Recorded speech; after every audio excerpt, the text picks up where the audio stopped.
A 24 hours report revealed that Philippine authorities had planned Duterte's arrest since January under Oplan Tugis by the PNP CIDG. Hindi sila magkasundo at hindi tumutugma yung mga sagot nila, hindi maganda yung itsura ng pamahalaan. Nagalit yata sa akin na nabunyag yon sa aking hearing. Well, para sa akin, at narinig ko si Presidente Duterte, tulad ng ama ko pareho nilang sinasabi, haharap ako sa anumang kaso at paglilitis sa Pilipinas. Pero kapag sa ibang bansa, hindi ko kakayanin yon. Kasi syempre, yung tatay ko, di ba, dinala rin sa US. Ayun. Sabi niya, ayoko. Dapat sa Pilipinas, iuwi ninyo ako, haharapin ko yan. Napakaraming nakinig at marami ring katanungan para magbigay ng liwanag at maklaro yung ibang bagay-bagay. Nais kong magbigay ng dalawang dokumento ngayon. Yung unang-una, yung timeline pa lamang. So, umpisahan na lang natin yung timeline. Mabilis lang to sana, pero mahaba-haba kasi nag-uumpisa to sa March 2019 nung nag-withdraw ang Pilipinas sa Rome Statute. Tapos, yung prosecutor requested authorization 24 May 2021. May deferral noong 2022 ng Hunyo. Pagkatapos, 12 September 2022, ang ating Pangulo ay nagsabi, ICC will only take action when the country is no longer functioning and has no judiciary. So, 26 January 2023, ang ICC nag-umpisa na naman ang investigasyon sa drug war. And then the appeals chamber rejected the suspension nung Marso. And then July 5 ng 2023, ipinagtatanggol ni VP Sara yung confidential fund ng DepEd at ng OVP. Yung ICC chamber delivered its judgment 18 July 2023. Pero inulit na naman ni Presidente Bongbong 24 November ng 2023 na simple lang ang isyung yan.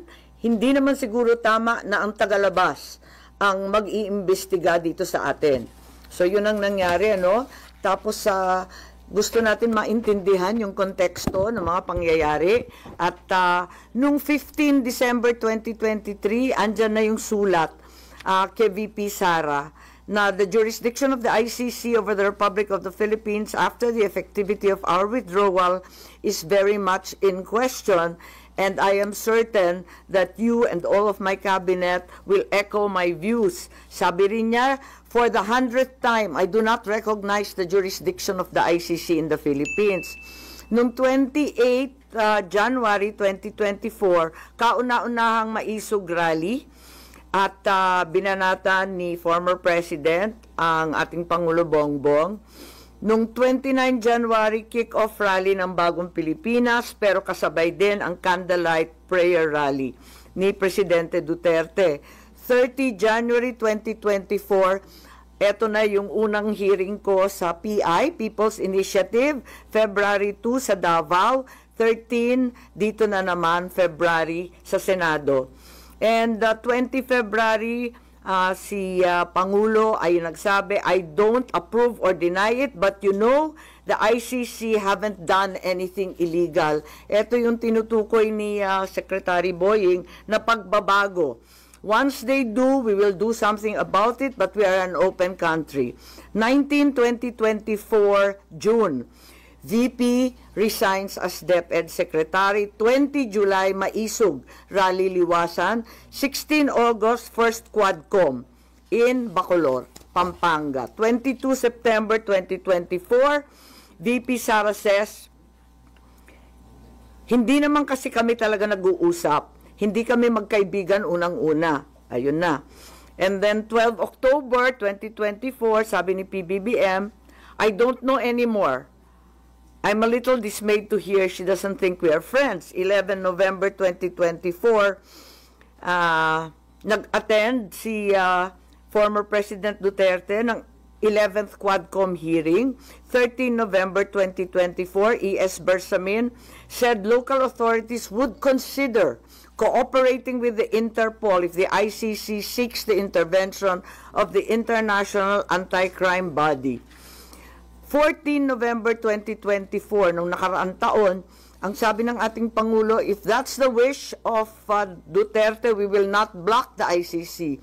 We will not just cooperate. 28 November, first bicameral conference tungkol sa 2025 GAA, and the 2nd of December 2024, first formal impeachment case against VP Sara. 11 December, second BICAM. 18 December, ang privilege speech ko at sumunod yung mga kaso. And 19 December, third impeachment complaint. 13 January 2025, itong taon na ito, INC Peace Rally in Manila. And 24 January, itong taon na to, Secretary of Justice Remulla said, the Marcos administration will sit down with the ICC and discuss certain areas of cooperation in the latter's investigation.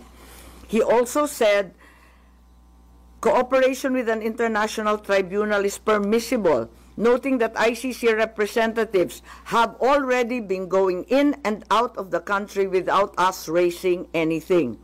So may admission po ron, and 28 January 2025, may mga declare the 2025 national budget unconstitutional.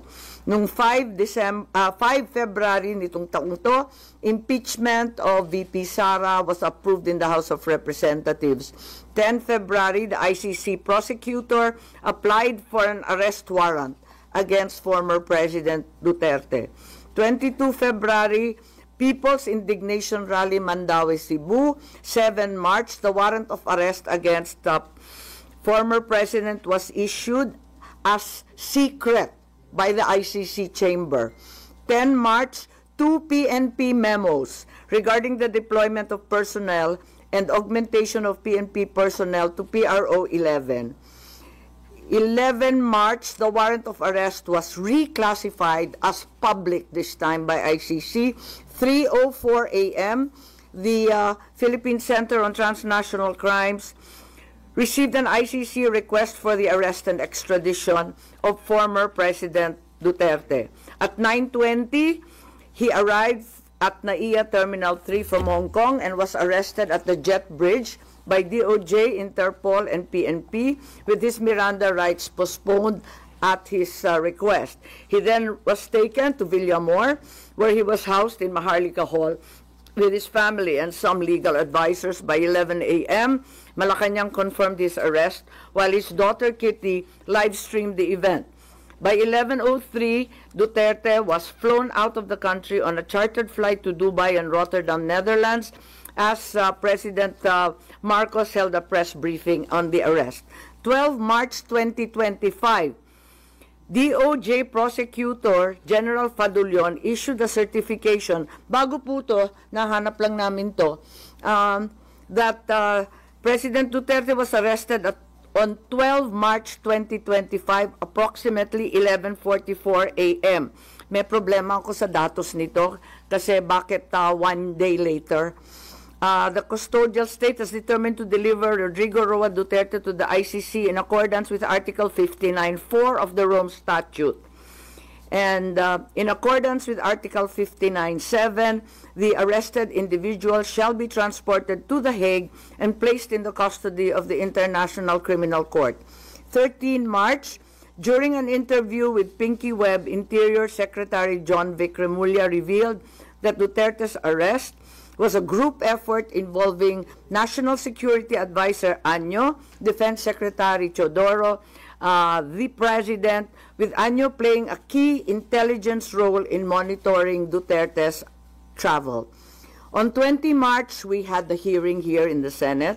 The highlights of the hearing were the denial of Año of any involvement in the arrest, and John Vic, SILG Remulla denied planning and said that the group effort pertained only to chismis. PCTC said the Interpol issued a diffusion, not a red notice, and Justice Secretary Remulla claimed that ICC has jurisdiction over individuals and crimes despite the withdrawal of the Philippines from the Rome Statute because international humanitarian law is already customary law. Of course, we are all aware that this is not applicable, being solely limited to war crimes.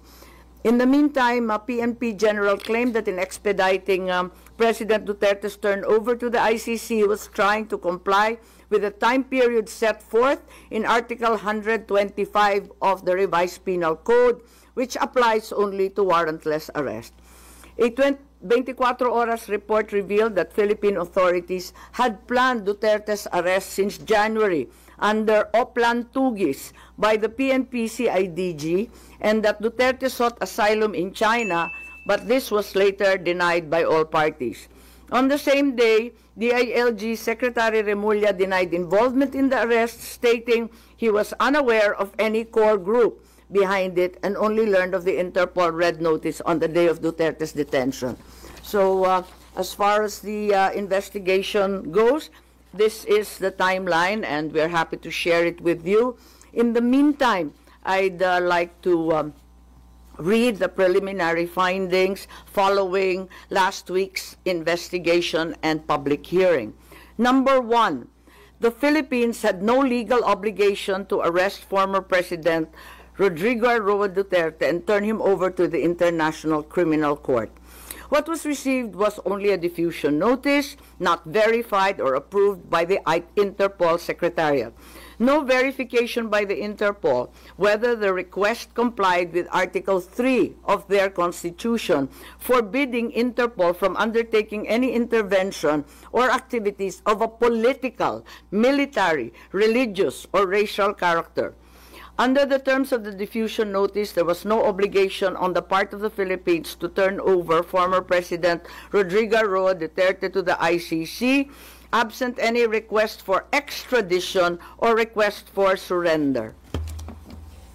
Under Article 92 of the Rome Statute, a provisional arrest is followed by a request for surrender. There is also no indication that the ICC even requested for the surrender of former President after his provisional arrest. There is likewise no indication that the ICC requested extradition after the arrest. Finally, the argument of Secretary of Justice Remulla is deeply flawed, inasmuch as international humanitarian law, customary law, cannot apply. He is accused of crimes against humanity, not war crimes. IHL refers to war crimes. Procedural administrative matters such as court processes do not become part of customary international law. IHL is international customary law, but the jurisdiction of ICC cannot be considered customary under IHL. The second finding, the Philippine government decided to assist the ICC to arrest the former president. The administration already started preparations prior to March 11. The PNP mobilized units on March 10. The National Security Advisor Anyo was already tracking the former president's camp before the arrest. Even before the ICC prosecutor applied for a warrant of arrest, there was already statements by key executive officials that the administration will cooperate if the ICC courses the request through Interpol to arrest the former president. Finally, the claim of the Department of Interior and Local Government Secretary John Vic Remulla that the supposed group effort was only based on rumor is incredible. This attempt to cover up what was already aired on media and what had already come to pass was an indication of a comprehensive plan to arrest the former president already being in place even before the date indicated in the ICC warrant of March 11. Finally, my third preliminary finding was that there were glaring violations of the rights of the former president. The constitutional safeguards guaranteeing liberty and due process of law were not observed. No warrant was issued by a Philippine court. the arrest did not fall within the exceptions of a warrantless arrest. Meanwhile, General Torre invoked 125 article of the revised penal code only applying to warrantless arrest. The constitutional safeguards for the right to liberty of abode were also disregarded. No court order was issued mandating that the former president be taken out of the Philippines against his will. Former President Duterte was deprived of the right to be visited or to have conferences with immediate family members under Section 2F of Republic Act 7438. General Torre admitted he did not allow Vice President Sara Z. Duterte to visit former president in Villamor Air Base, contrary to RA 7438. To be brought to judicial authorities under Article 59 of the Rome Statute.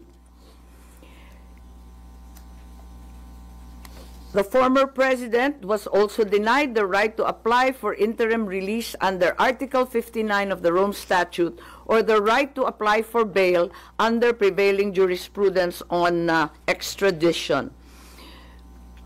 However, during the public hearing of March 20, here at the Senate, the Secretary of Justice insisted on the inapplicability of the Rome Statute. But a DOJ certification signed by Prosecutor General Richard Fadulion stated very clearly that the DOJ made the following determinations. As competent authority of the custodial state, the arrest issued complies with Article 59 of the Rome Statute. To recall, DOJ spokesperson Clavano released a statement last March 13 saying, ang naging role namin ay competent judicial authority. Kami na ang nag-attest na lahat ng proper processes ay ginawa. Similar to Prosecutor General Fadulion, the DOJ spokesperson showed that the article cited in the Rome Statute had been complied with. Therefore, it's apparent that the DOJ first tried to convince the public that the requirements under Article 59 of the Rome Statute were complied with, and then later on, when such stance became untenable, decided to ditch Article 59 and the Rome Statute altogether and pursued another theory, extrajudicial rendition, and invoked RA 9851, particularly Article 17. Yun lang po. So, those are the three findings right now. As we speak, we are not certain if we will continue at magkakaroon pa ng ikalawang pagdinig pagkat yun nga, kinakailangan na meron tayong matitindi, magagaling at malaman ng mga testigo. So, nagbubuo pa kami kung sakali at kung hindi, pag-aaralan na lamang natin ang nabunyag nung nakaraang linggo. Yes? Ma'am, in-raise niyo po dun sa timeline ninyo yung events ng pagkaka-arrest ni former President Duterte. And lumalabas po kasi dun sa timeline ninyo, nag-iba yung tono ng administrasyon as the relationship between the two political families soured. Is that an accurate conclusion? You'll have to derive that conclusion. I'm just offering you the timeline. Pero ipinagtapat naman ni Secretary Boying Remulla na talagang nagbago. Tinatanong ko kung kailan nagbago at bakit nagbago at ano yung pagbabago. Sabi niya lahat naman tayo habang tumatanda, natututo at nagbabago ang isipan. Yun lang ang pinaliwanag niya. Pero maliwanag na nagkaroon ng pagbabago. Kaya nga, may nagsasabi na yung Interpol bawal sa kanila mag-issue ng red notice pagkat may duda sila na political. Kaya ang pinalabas lamang nila ay yung diffusion para hindi sila sumabit kasi pinagbabawal ng sariling konstitusyon ng Interpol kapag political. So, hindi masabi na may direct causality between the souring of relations and the change in the tone? Paulit-ulit sinasabi ni Secretary Boying Remulla na may konteksto ang lahat. At sa palagay ko maliwanag na may konteksto na talagang sumasabay sa alitan at pagwawalang tiwala ng dalawang panig. itong mga pagbabago sa legal processes and our international stand, ano, nagbago rin talaga.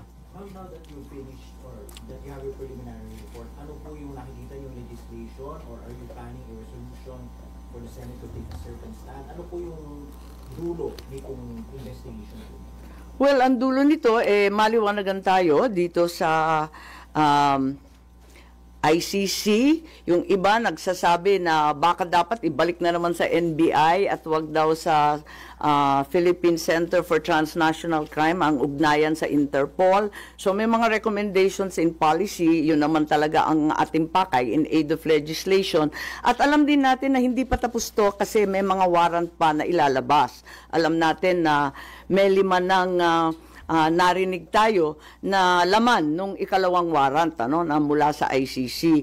Kung tama ba ang proseso or kung hindi tama ang proseso, hindi na dapat maulit. So, importante yon.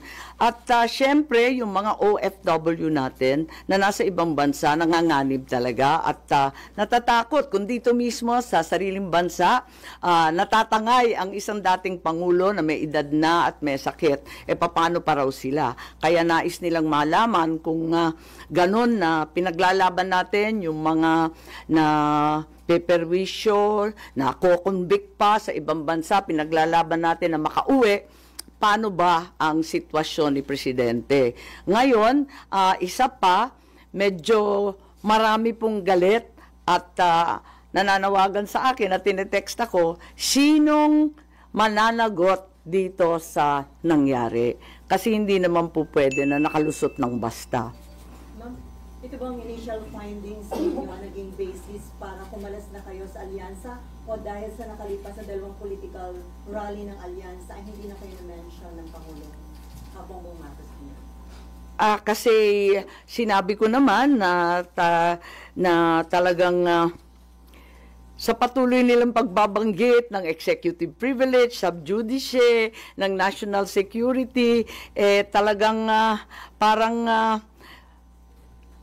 mistulang nagtatago ang ating gobyerno ng mahahalagang katotohanan at hindi ko talaga matanggap kaya't kinakailangan malaman natin at hayaan na lamang ako na malaya na magsiyasat para malaman ng taong bayan ano nga talaga ang mga pangyayari, kung may nalabag na batas at kung ano ang pagbabago or bagong legislasyon na kinakailangan.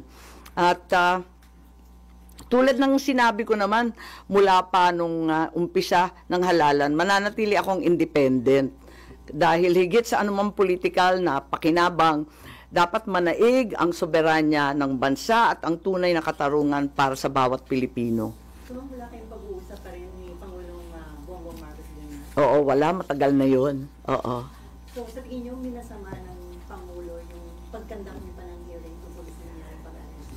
Parang ganun ang lumalabas na hindi ko naman maintindihan pagkat para sa akin, masyadong naging emosyonal, galit at taranta ang taong bayan. At nakita naman natin, naglabasan sa kalsada, nag-iiyakan, nagpoprotesta. Kaya imbis na lumala pa itong sitwasyon na to, minarapat ko na alamin kung ano talaga ang nangyayari para kumalma tayong lahat at maanalisa kung ano talaga ang nangyari. Kaya lang, eto nga, hindi ko naman intensyon na anti-administration yung hearing. As a matter of fact, kung maalala ninyo, halos lahat ng testigo galing gobyerno. Hindi ko naman alam yung mga sagot nila. Kaya nga ako nagtatanong kasi hindi ko alam yung sagot. Malay ko ba kung anong sasagutin nila? Nung hindi sila magkasundo at hindi tumutugma yung mga sagot nila, hindi maganda yung itsura ng pamahalaan, nagalit yata sa akin na nabunyag yon sa aking hearing.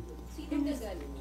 Po. So, can ma'am na parang nasira ang relasyon niyo ng Presidente because of that? Hindi, matagal na kami hindi masyado nag-uusap, maraming humaharang, matagal na. Oo. Mas lumalim pa. Nakikita ko lang pag public events. Oo. At saka mabilis lang yon, maraming tao, ganun. Ma'am, sabi niyo, kaya ka nag-conduct ng hearing kasi nga lumalalim na yung divisiveness sa Yes.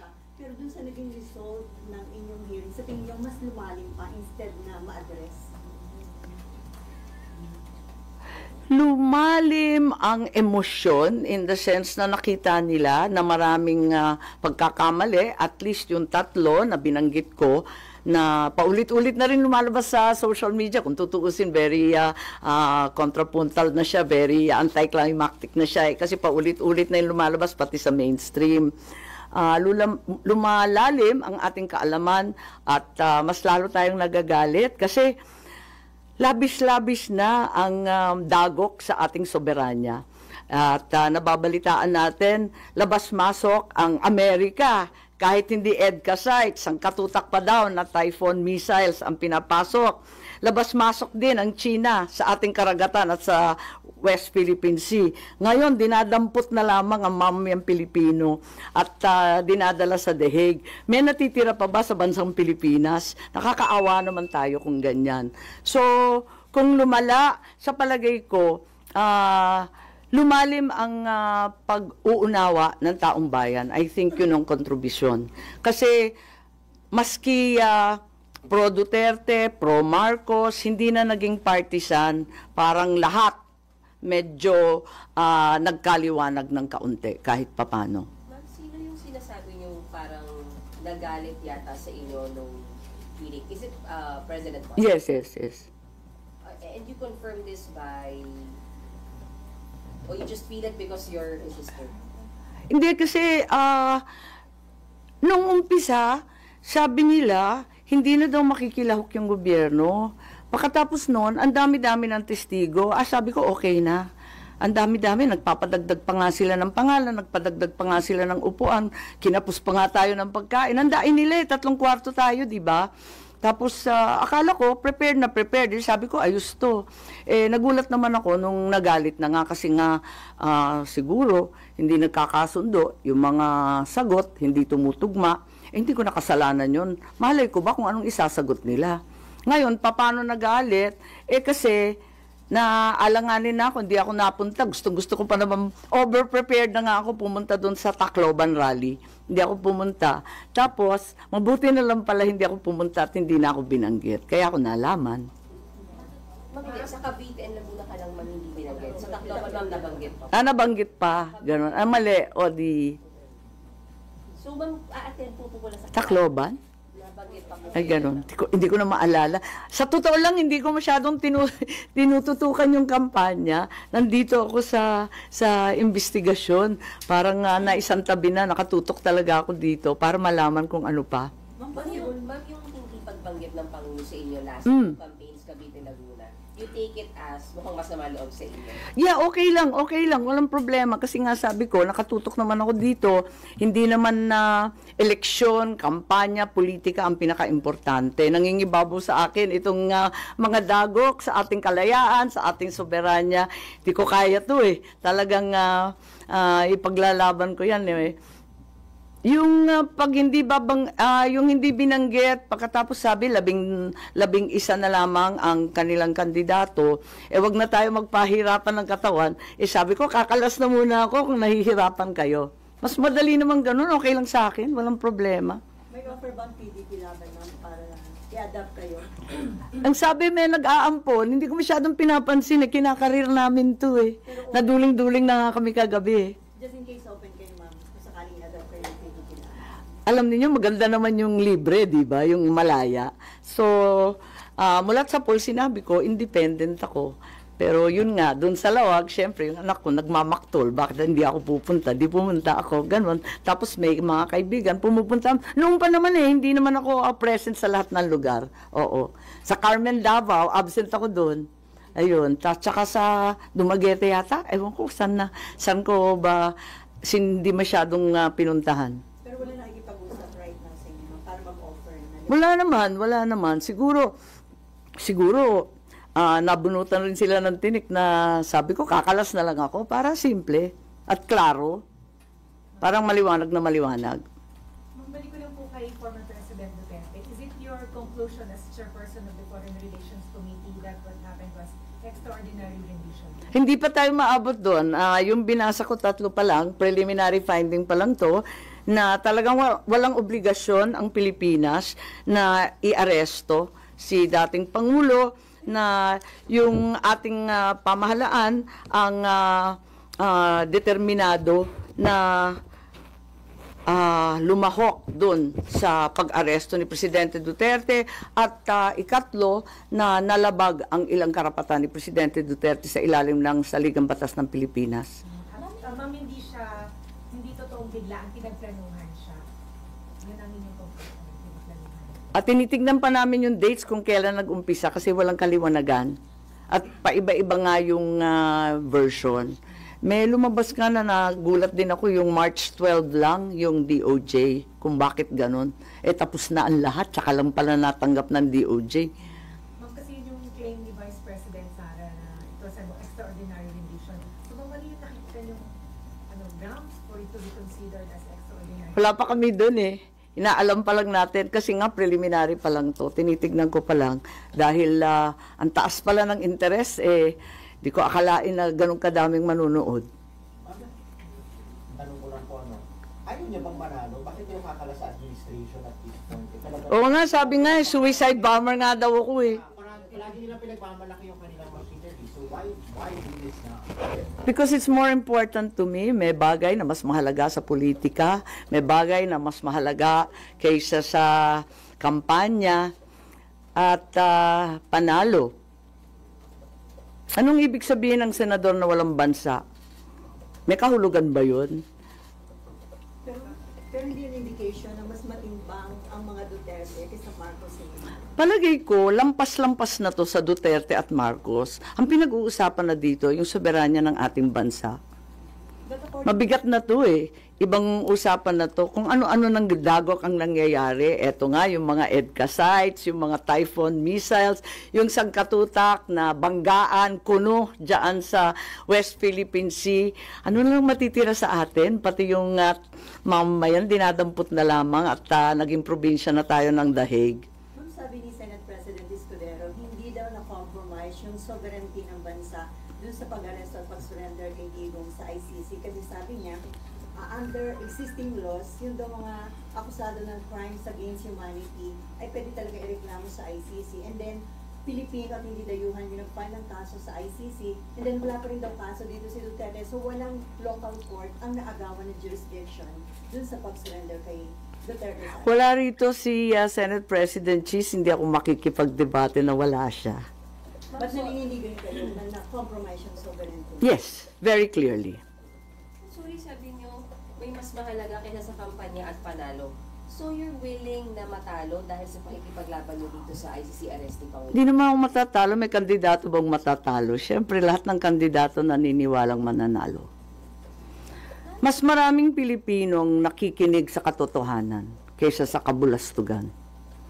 Kaya naninindigan ako na kinakailangan ipaglaban at tayuan. Ang mali ay mali, ang tama ay tama, ang batas ay dapat mangibabaw sa lahat.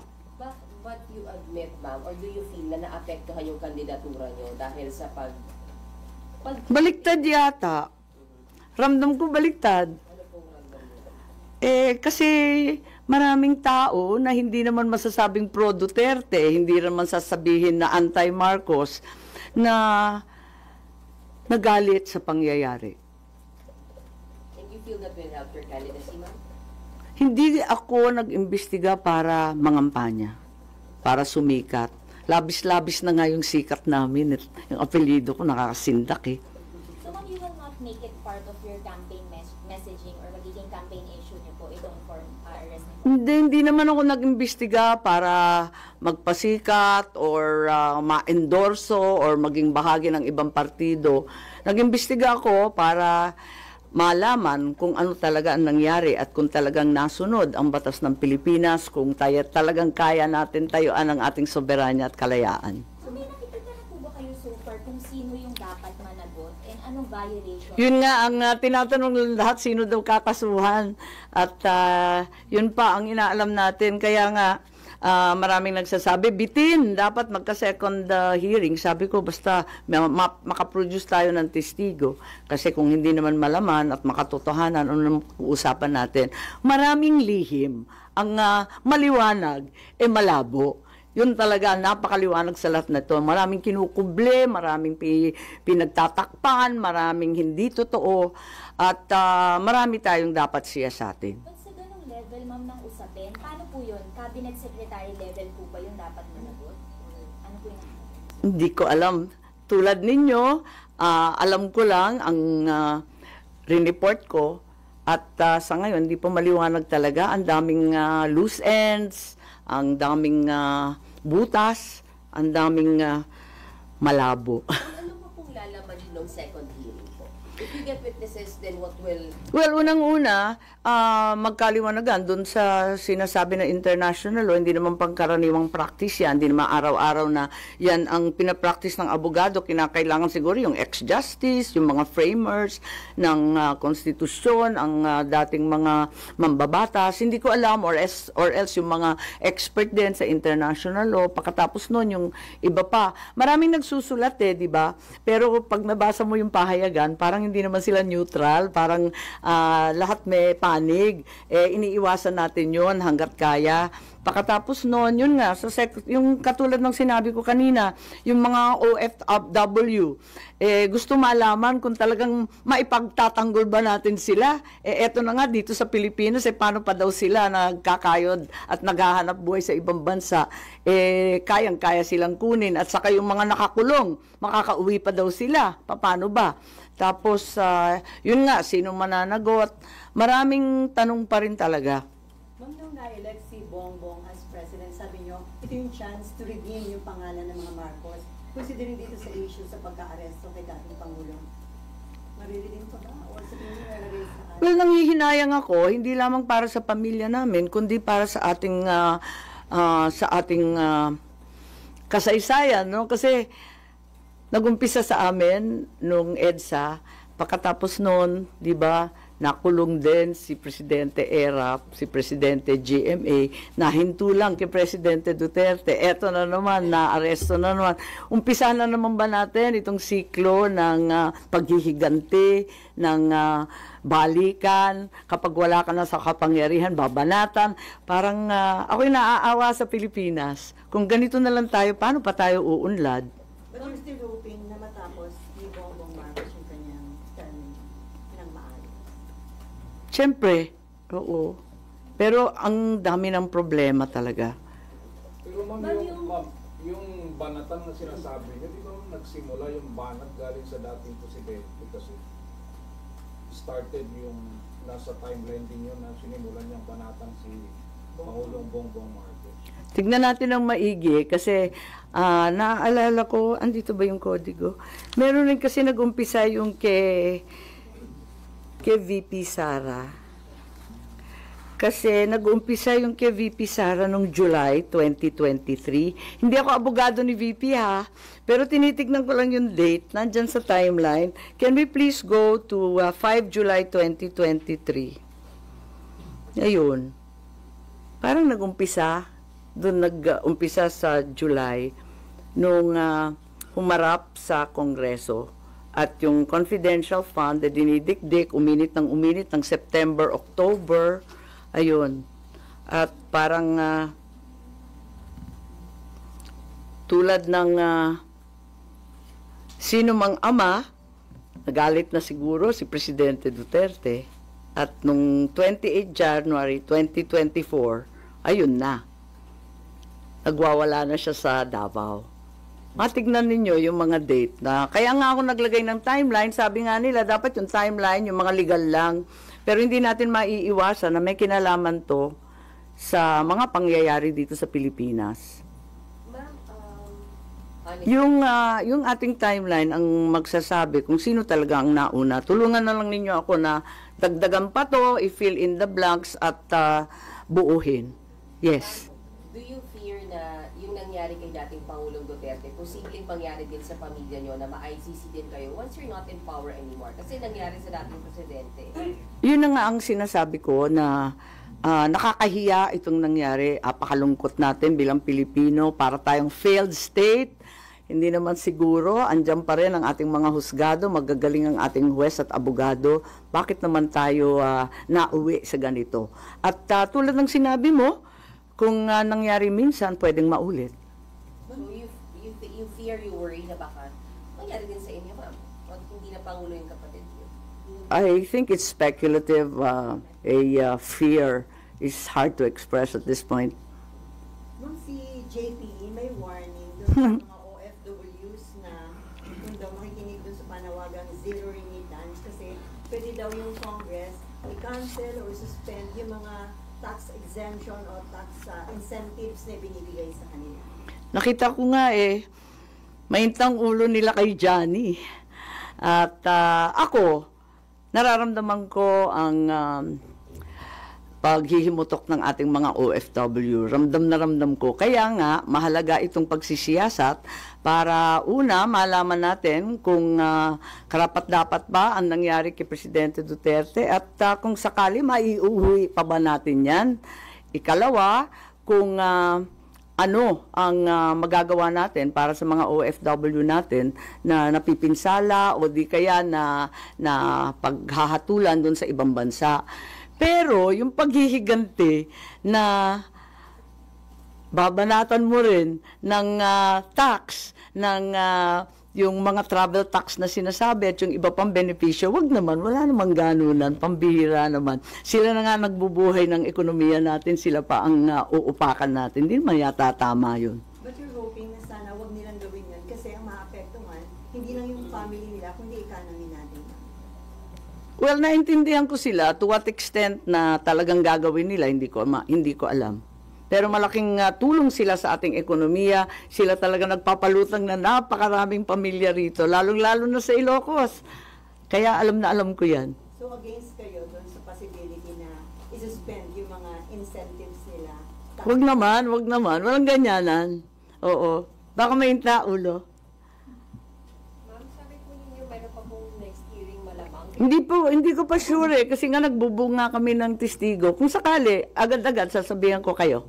Pero ma'am, kung magkaroon, do you expect na mag-cooperate or may maghugot pa kayo from the executive side particularly? Hindi ko nga alam kasi marami nga nagsasabi, nagalit, bakit nagkaganon.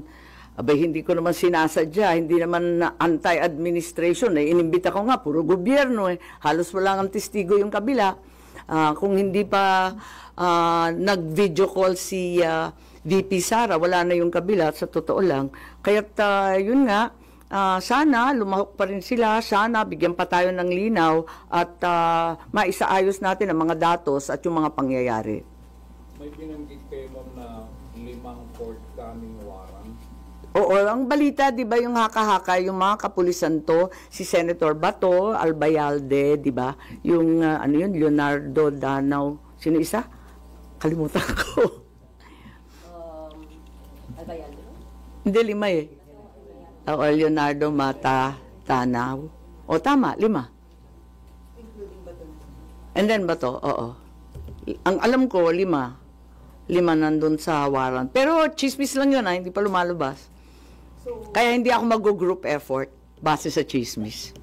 so you're hoping din na wag silang mantong kagaya ng nangyari kay former President? Isa pa yon, yun nga ang isang dahilan na si Senator Bato nagpaabot na gusto rin niyang lumahok sa hearing at kung sakali may second hearing. Sabi ko, hindi pa sure. At abala ang lahat kung ito ang nangyari sa dating Pangulo, anong mangyayari sa mga kapulisan at sa pangkaraniwan tao kung madali sila ng iba't iba pang warrant. Kasi alam natin na hindi naman ito nag-iisa kundi tuloy-tuloy. Ma'am, do you agree with opinions, for example, ni Senator Bongo na medyo late na yung hearing kasi nandun na nga si former President dun sa Netherlands, too late to hear daw po? Well, sinagot ko na rin yan. Naintindihan ko naman si Senator Bongo. Malapit na malapit siya sa ating Pangulo at matindi ang kanyang dinadamdam. Pero para sa akin, sa hinaba ng panahon na nawala yung tatay ko sa ating bayan, nakikita ko na kailangan wag susuko. Dapat ipaglaban pa rin kahit ilang taon yan. Hindi namin nauwi yung tatay kong buhay. Sana ito naman matagumpay tayo, maiuwi si Presidente Duterte. Isa po sa mga nakikita nyo pwedeng maging result ng hearing or goal niya is para maipauwi si former President? Well, para sa akin, at narinig ko si Presidente Duterte, tulad ng ama ko pareho nilang sinasabi, haharap ako sa anumang kaso at paglilitis sa Pilipinas. Pero kapag sa ibang bansa, hindi ko kakayanin yon. Kasi syempre, yung tatay ko, di ba, dinala rin sa US. Ayun. Eh sabi niya, ayoko. Dapat sa Pilipinas, iuwi ninyo ako, haharapin ko yan. Eh ganun din ang sinasabi ni Presidente Duterte. Kaya daw niyang sagutin lahat yan, basta dito sa Pilipinas, sa husgadong Pilipino. Sasagutin daw niya at papayag siya malitis. Pero ano po yung nakikita niyong way na magagawa po nung Senate Committee on Foreign Relations or ng Senado para mangyari yun, kung papauli siya? Hindi ako yung abogado niya eh. So, ang nagagawa lang ng Senado in aid of legislation, oversight, kung ginampanan ba ng lahat ng ahensya ang trabaho nila, lahat ng tungkulin ba, ang karapatan pang tao ba na ibigay, lahat yun. At kung kinakailangan, papaltan ba natin ang sistema ng ICC, Interpol, ng Philippine Transnational Crime, at saka nung RA 9851, yung extradition treaty na pagkaluma, sinulat pa ng tatay ko. Maraming batas kasi na palibot dyan eh. Bukas na yung 80th birthday ni PRRD. Do you have any message sa dating Pangulo? Well, syempre, happy birthday. Matindi rin yung umabot sa 80 years old at sana makauwi na siya. At higit sa lahat, syempre, gusto kong pumunta sa The Hague. Kung papayagan ako, dadalhin ko yung cheque na 10,000 pesos. Kasi expanded centenarians, qualified na siya. 80 anyos na. From your own pocket? Hindi, biro lang. Wala lang. Kasi di ba ako nagpasa nung bill na yon, kaya nagbibiro ako, oh, pwede na pala ito. But you have plans going to the Hague? No. Wala. Sabi naman ni Presidente Duterte, wag na kayo pupunta rito eh. Kung hindi rin nyo balak ako samahan sa loob ng selda, wag na. At hindi rin tayo magkikita.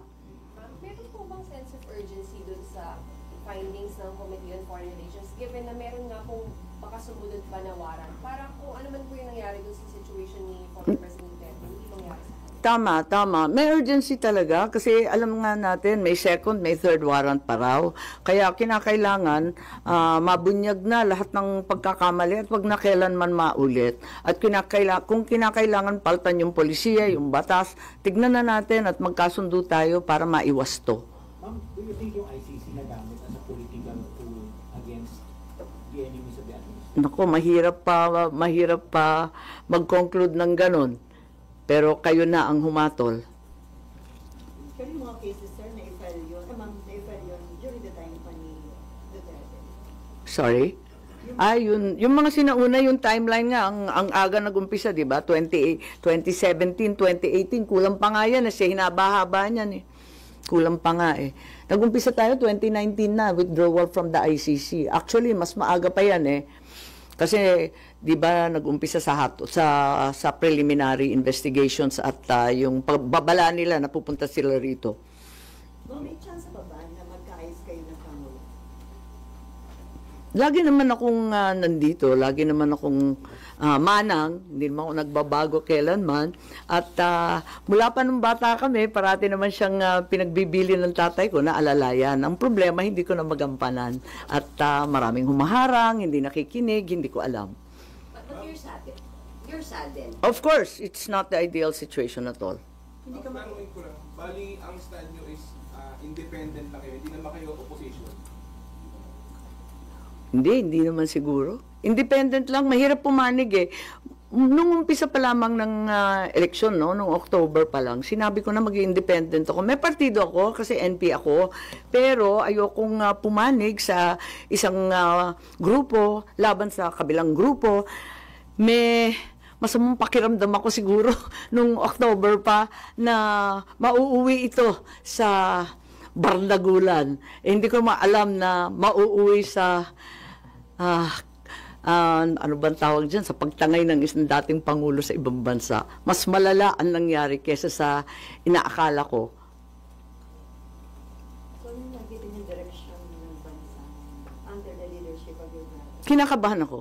Kinakabahan ako kasi ang tao hirap, ang tataas ng presyo, hindi natin natututukan at imbes na yung problema ng mamamayan ang pinag-aabalahan, nauuwi tayo sa sobrang daming politika yata. Ba't ba tayo nagkaganito? Kasi dinami-dami ng issues, ng gasolina, dami-daming problema. Bakit tayo napunta sa toxic politics ulit? Ang kinakabahan kayo na napupunta sa ibang direksyon, maling direksyon. Hindi pa natag ang kalooban ng taong bayan. Maliwanag yun. Maraming hindi... Kalalabas lang ng World Happiness Index, di ba? Andun sa World Happiness Index, di ba? Na dapat happy yung tao, kayang kumain, lahat ng basic services na ibibigay, walang corruption, at naniniwala sila sa mga kapwa nila, naninindigan sila para sa kanilang gobyerno.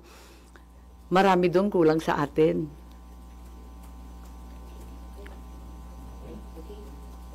Thank you. Mahingi kami ng ganun. Oo nga eh. Amin na lang. Zero.